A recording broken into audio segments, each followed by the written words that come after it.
요즘은 옥성호 씨의 유튜브를 보고 있다. 어떤 사람들은 타르신자의 이상한 논리라고 말하지만 그의 논리는 지극히 이성적이고 논리적인 접근이다. 그의 얘기를 듣고 있으면 일반적인 그리스도인들이 생각하는 범위를 넘어서서 경계 밖의 세상이 성경과 어떻게 연결되는지를 보여준다. 물론 그리스도인의 입장에서는 거북스러운 부분이 많다. 그러나 경계 밖의 일들을 말함으로써 그리스도인들의 경계가 어디까지인지 정확히 알 수 있다. 옥시의 주장들은 자유주의 신학자들이나 믿음이 없는 학자들의 학문적 접근에서 종종 접할 수 있는 내용들이다. 그리고 거기에 더해서 자신의 생각도 얘기하고 있다. 유튜브에는 기독교를 논리적으로 변증하려는 사람들이 있다. 그들의 말을 듣고 있으면 논리적 한계가 쉽게 드러난다. 신앙의 한계 너머에까지 가지 못하기 때문이다. 그러나 옥시는 수십 년의 신앙생활을 통해서 축적된 성경적 지식과 방대한 신학적 보따리를 가지고 거기에 탈의 신자가 가지는 경계를 넘는 논리 확장으로 어찌 보면 믿음의 경계를 깨부수기 때문에 흥미로운지도 모른다. 유튜브에는 이런 옥성호 씨를 비난하거나 그의 가족을 들먹거리는 사람들도 있다. 어떤 목사는 어떻게 하면 당신처럼 되지 않을 수 있습니까?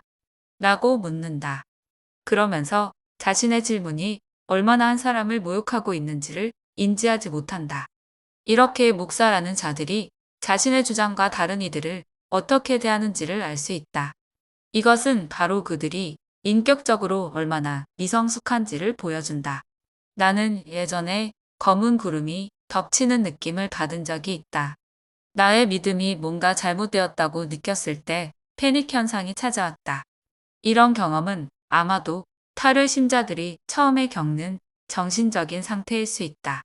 그러나 그런 상태에 오래 머물지 않았다. 그렇게 내가 느낀 믿음에 대한 원초적인 회의는 인지 부조화에서 왔다.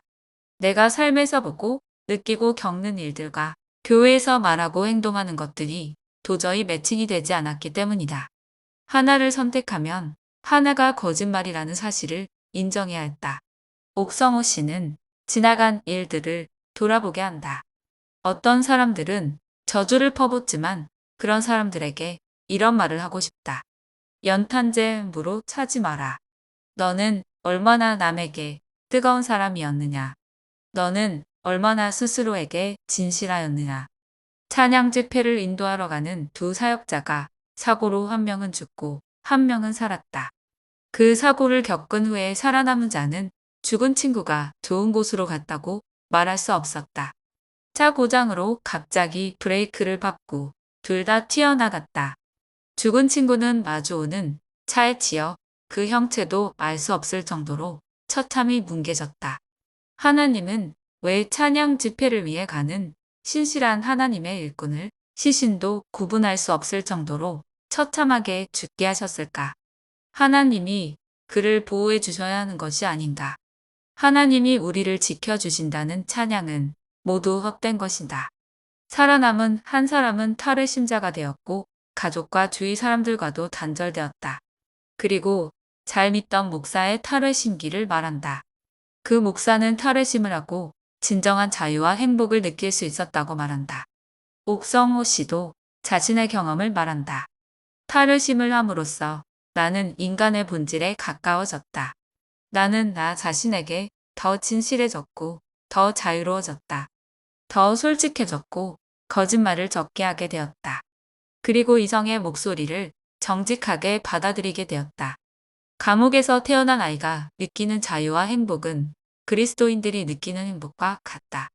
그러나 더 넓은 세상이 있다는 것을 알게 된다면 인간은 진정한 자유를 얻게 되고 거기서 느끼는 진정한 행복을 느끼게 된다. 그리스도인이 인지부조화를 경험할 때 대부분의 사람들은 잠시 망설이지만 바쁜 일상에서 이내 무시해버리고 만다. 그러나 어떤 사람들은 이런 인지부조화를 만드는 전제를 부정한다. 바로 신의 존재를 부정하는 것이다. 그러면 풀리지 않는 모든 것들이 풀리고 해방의 기쁨과 생각의 자유를 느낀다. 그러나 반대로 믿음이 없던 사람이 믿음을 갖게 되는 과정도 이와 유사하다. 신없이 잘 살아온 인생이 갑자기 채워지지 않는 마음의 공허함을 느끼게 된다. 자유로운데 자유롭지 않고, 먹었는데 항상 허기지고, 즐거운데 항상 슬프고, 군중 속에서 외로움을 느낀다. 이런 허무함과 공허함을 채우기 위해서 이것저것 자신이 하고 싶은 것들을 힘다는 데까지 해본다. 목적은 단 하나다. 알 수 없는 무언가가 채워지는 감격을 경험하기 위해서다. 전도자도 그런 일련의 과정을 기록하고 있다. 믿음이 없던 사람이 믿음을 갖게 되면 그들은 충만함을 느끼고, 그 충만함은 기쁨과 만족을 준다. 똑같은 일상인데 너무나 새롭고 즐겁다. 전에는 일상적이던 일들을 절제하며 마음의 평화와 자유를 느낀다. 할 수 있는 일들을 하지 않음으로써 자유와 즐거움을 느낀다는 것은 이상한 일이지만 그것을 경험하게 된다. 옥성호 씨 같이 믿음에서 떠나 진정한 자유를 얻었다는 감격을, 믿음을 갖게 되는 사람도 똑같이 느낀다. 물론 옥성호 씨의 논리는 이성적으로도 반박할 수 있는 여러 가지 문제를 가지고 있다. 기본적으로 소피스트들이 하는 궤변의 논리를 따르고 있다는 사실이다. 그는 성경은 거짓이라는 것과 예수는 존재하지 않았으며 신은 없다고 말한다. 그러나 자신의 논리를 전개할 때는 모든 것이 사실이라고 가정한다. 그리고는 성경의 기록이 논리적으로 맞지 않다고 구박한다. 어차피 소설이고 픽션인데 죽은 자가 살아나면 어떻고, 팅커벨이 예언을 하면 어떤가. 사실 논리적인 모순을 따지고자 한다면 따지고자 하는 본문이 사실에 입각하고 있다는 것을 전제해야 한다. 우리가 영화를 볼 때 개연성이 떨어지는 영화는 사실적이지 않다고 말한다. 그렇다고 이 영화는 존재해서는 안 된다고 말하지 않는다. 왜냐하면 영화는 원래가 픽션이기 때문이다. 옥성호 씨의 논리가 진지한 울림이 되려면 성경은 진실이어야 하고 예수와 신은 존재해야 한다. 결국 그의 주장이 진실이 되려면 그가 공격하는 전제가 진실해야 한다는 사실이다. 우리는 이러한 논리 구조를 궤변이라고 말한다. 제논이라는 소피스트의 유명한 이론이 있다. 토끼와 거북이의 경주다. 거북이가 먼저 출발하고 나중에 토끼가 출발하면 토끼는 거북이를 결코 따라 잡을 수 없다는 이론이다. 이 이론을 궤변이라고 말하는 것은 문제 자체에 함정이 있고, 이 함정을 깨지 않고는 궤변을 벗어나지 못하기 때문이다. 옥성호 씨도 그의 주장이 힘이 있으려면 이상하게도 성경이 거짓이고 예수는 없다고 가정해서는 안 된다는 사실이다. 그리고 옥성호 씨는 인간이 유한한 존재이고 죽기 때문에 소중하고 아름답다고 말한다. 그러나 그런 말은 정신의 위대함을 설파한 스토아파의 철학자들의 말을 그대로 말하고 있을 뿐이다. 내가 이해하는 옥성호 씨는 인간의 정신이나 영혼을 부정하고 유물론적 이론론을 주장하는 것으로 보인다. 그는 자신이 믿는 것과 자신이 주장하는 것의 심각한 착오와 오류를 보여준다.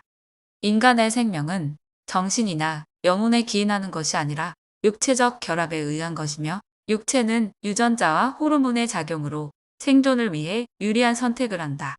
그러나 이러한 유물론적 전제 위에 있는 인간은 유한하기 때문에 아름다울 수 없다.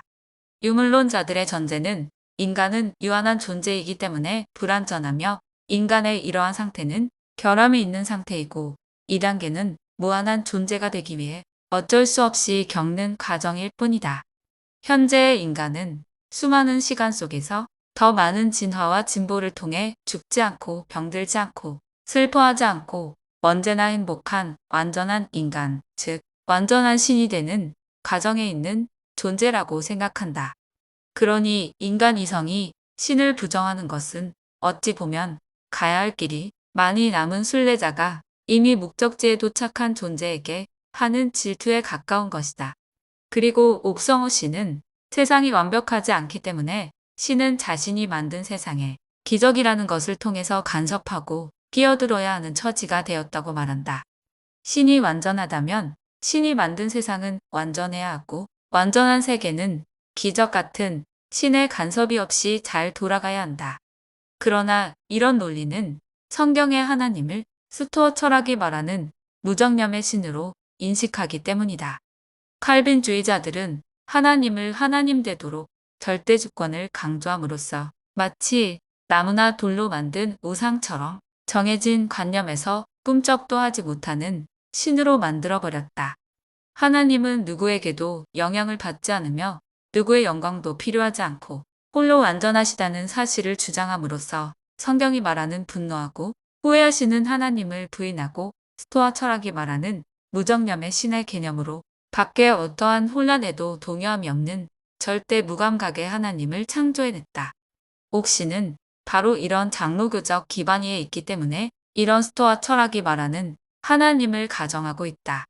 그가 가정하는 신의 개념은 성경의 하나님이라기보다는 스토아 철학이나 칼빈주의자들이 말하는 절대자의 개념이라는 사실을 혼동하지 말아야 한다.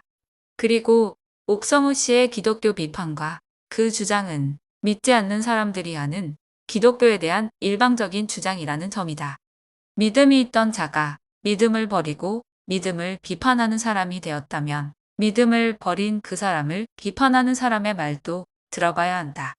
나는 믿음을 가진 자가 믿음을 버렸다가 다시 믿음을 가지게 된 후에 믿음을 버린 자에 대한 비판을 들어보고 싶다. 그리고 그가 비판하는 것 중에서 기독교인들이 천국을 소망한다는 말은 거짓말이라는 주장에 전적으로 공감한다. 옥성호 씨는 이것을 쉽게 설명해 준다. 그리스도인들이 천국을 간절히 소망한다면 죽을 병이 생기면 병 고칠 생각만 하지 말고 이제 천국에 곧 가겠구나 하고 기뻐해야 한다고 말한다. 그들의 말대로 그렇게 천국을 소망한다면 말이다. 그러나 오늘날 기독교는 목사에서부터 평신도에 이르기까지 모두가 세속화되었고 세상을 너무나 사랑한다는 사실이다. 목사나 성도들은 하나님을 위한다고 말하고 사명을 운운하지만 믿음을 말하는 것은 단지 외형일 뿐 성공을 위해 달리는 것은 평범한 사장들의 목표와 다를 바 없다. 성공한 음식점 사장들은 욕심 부리지 않고 좋은 재료로 최선을 다해서 만든 것을 손님들이 알아봐 주셔서 감사하다고 말한다. 그러나 음식점 사장이 좋은 재료로 맛있는 음식을 제공하는 이유는 그것을 통해서 돈을 벌고 성공하고 싶기 때문이다. 목사들도 하나님의 종이니 사명을 감당한다느냐며 주제 넘은 소리를 그만하고 자신이 좋아하는 일을 하면서 가족을 부양하고 교회를 꽤 부흥시켜서 성공하고 싶기 때문이라고 솔직히 말해야 한다. 목사는 소명을 받은 자들이 아니라 종교적 직업일 뿐이라는 사실을 숨겨서는 안 된다.